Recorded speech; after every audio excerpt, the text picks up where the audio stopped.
Assalamualaikum warahmatullahi wabarakatuh. Halo guys, perkenalkan nama saya Intan Minasti dengan NIM 1208022731. Saya di sini akan membahas tentang media dan lingkung tumbuh kultur jaringan.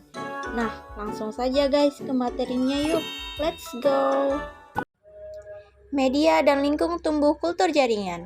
Media tanam kultur jaringan merupakan media yang diperlukan agar sel atau jaringan tanaman yang diisolasi dapat tumbuh dan berkembang menjadi tanaman yang lengkap.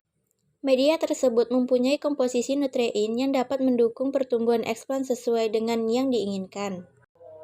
Komposisi media tanam kultur jaringan terdiri dari sejumlah unsur yang diperlukan untuk pertumbuhan bahan tanam atau eksplan dalam lingkungan pembuatan dan pengelompokan sebagai berikut. Media tanam kultur jaringan terbagi menjadi 5. Nah, ada apa aja tuh? Yaitu yang pertama, hara makro atau makronutrien. Yang kedua, hara mikro, mikronutrien. Nah, yang ketiga, mioinositol. Yang keempat, zat pengatur tumbuh. Dan yang terakhir itu ada pemadatan media. 1. Hara makro. Hara makro adalah unsur hara esensial yang dibutuhkan dalam jumlah banyak oleh tanaman, yaitu nitrogen, fosfor, kalium, kalsium, magnesium, dan sulfur. N merupakan komponen dalam pembentukan protein dan asam amino dalam tubuh tanaman, juga merupakan elemen pada beberapa koenzim. P merupakan komponen pembentuk asam nukleat atau DNA dan RNA, serta dibutuhkan sebagai sumber energi transfer. K dibutuhkan untuk mengatur potensial osmotik sel tanaman. 2. Hara mikro. Hara mikro adalah unsur hara esensial yang dibutuhkan dalam jumlah sedikit oleh tanaman, yaitu ferum atau zat besi, magnesi, zinc, kolet, koper, dan molybdenum. V merupakan komponen sitokrom yang berperan dalam transfer elektron. Mn adalah kofaktor enzim. Zn berperan dalam sintesis klorofil dan juga merupakan kofaktor enzim. Co adalah komponen beberapa vitamin. Cu merupakan kofaktor enzim dan berperan dalam reaksi transfer elektron. Mo juga merupakan kofaktor enzim dan komponen dari enzim nitrate reductase. Baik hara makro maupun hara mikro keduanya diberikan dalam bentuk garam inorganik. 3. Mioinositol adalah senyawa golongan karbohidrat yang ditambahkan pada media kultur dalam jumlah sedikit untuk menstimulasi pertumbuhan sel pada banyak spesies tanaman. Meskipun bukan tergolong vitamin, namun senyawa ini akan terpecah menjadi vitamin C dan pektin. Mioinositol memiliki peran dalam penambahan sel digunakan dalam konsentrasi sekitar 50-500 ppm. 4. Zat pengatur tumbuh atau disebut dengan ZPT. Umumnya ada 2 golongan zat pengatur tumbuh yang digunakan dalam kultur in vitro, yaitu golongan auksin dan sitokinin.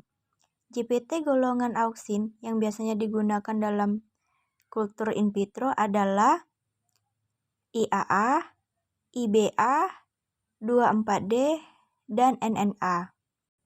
Nah, yang terakhir itu ada pemadatan media. Penambahan senyawa pemadat bertujuan untuk membuat media menjadi padat maupun semi padat. Pemadat tersebut dapat berupa agar, agaros, atau gelan gum. Agar dan agaros digunakan dalam konsentrasi 0,7 sampai 1,0% atau disebut juga dengan 7-10 gram per liter media. Sedangkan gelan gum 0,2 sampai 0,6% atau bisa disebut juga dengan 2-6 gram per liter media.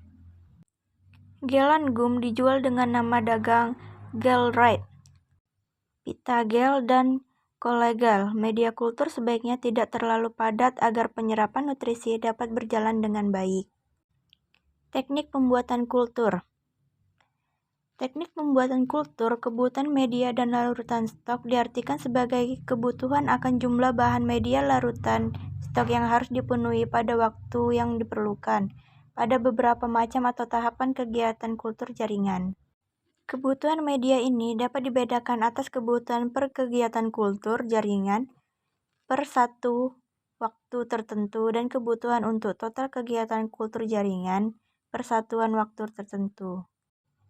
Kebutuhan media ini secara rinci dihitungkan berdasarkan tahap-tahap pekerjaan yang berkaitan dengan pemakaian media, yaitu tahap inisiasi kultur atau penumbuhan awal eksplan, tahap penggandaan propagul atau tergantung frekuensi penggandaan, tahap pembasaran kultur sampai planet siap diaklimatisasikan. Pencampuran bahan media kultur. Cara pencampuran bahan media untuk pembuatan media 1 liter yaitu pertama masukkan ke dalam Erlenmeyer berukuran 1 liter. Aquades kira-kira 300 ml, terus larutkan gula diikuti dengan myo-inositol ke dalamnya. Setelah gula larut sempurna dengan diaduk secara merata, larutan stok dimasukkan satu persatu. Setelah satu bahan melarut, diikuti dengan bahan yang lainnya. Hasil pencampuran media dituangkan dari Erlenmeyer ke labu takar atau gelas ukur untuk ditempatkan volumenya menjadi 1 liter dengan menambahkan aquades. Pengaturan pH media kultur. Kisaran nilai pH yang dipandang paling sesuai untuk kebanyakan media kultur jaringan untuk mendukung pertumbuhan dan perkembangan sel-sel tanaman antara 5,6 sampai 5,8. Pada nilai pH yang terlalu asam, kurang dari 4,5 agar akan terhidrolisis dengan sulit membentuk gel. Nilai pH harus diatur agar tidak mengganggu membran sel dan pH sitoplasma. Pemasakan media kultur. Pemasakan bahan media kultur dalam panci dimasak pada kompor sambil diaduk menggunakan pengadukan pada pemanasan kompor. Setelah mendekati keadaan mendidih atau sudah mulai keluar titik-titik gelembung sebelum menjadi gelembung besar, pemanasan dihentikan. Sterilisasi bahan media kultur. Setelah pembuatan media agar selesai, media dibagi-bagi ke dalam botol penanaman. Dalam satu botol tanaman berisi kurang lebih dari 20-20 ml. Selama proses pemindahan media ke dalam botol, sangat memungkinkan terjadinya kontaminasi oleh mikroorganisme, baik bakteri atau jamur. Agar mikroorganisme yang masuk ke dalam media tidak dapat berkembang biak, maka perlu dilakukan sterilisasi terhadap media tersebut sebelum digunakan untuk menanam. Sterilisasi media kultur bisa dilakukan dengan menggunakan uap panas pada suhu 120 derajat Celcius dengan tekanan 15-17 PSI. Selama 20-30 menit, alat yang digunakan untuk sterilisasi adalah autoclave. Sterilisasi media tidak boleh terlalu lama, karena bisa menyebabkan penguraian gula, degradasi vitamin, asam amino, inaktivitasi sitokinin, dan zeatin ribosida, dan perubahan pH media. Media yang sudah disterilisasikan bisa disimpan terlebih dahulu pada ruang penyimpanan setelah minimal 3 hari disimpan dan media aman dari kontaminasi. Media kultur siap digunakan untuk menanam. Oke guys, terima kasih telah menonton video saya. Semoga bermanfaat.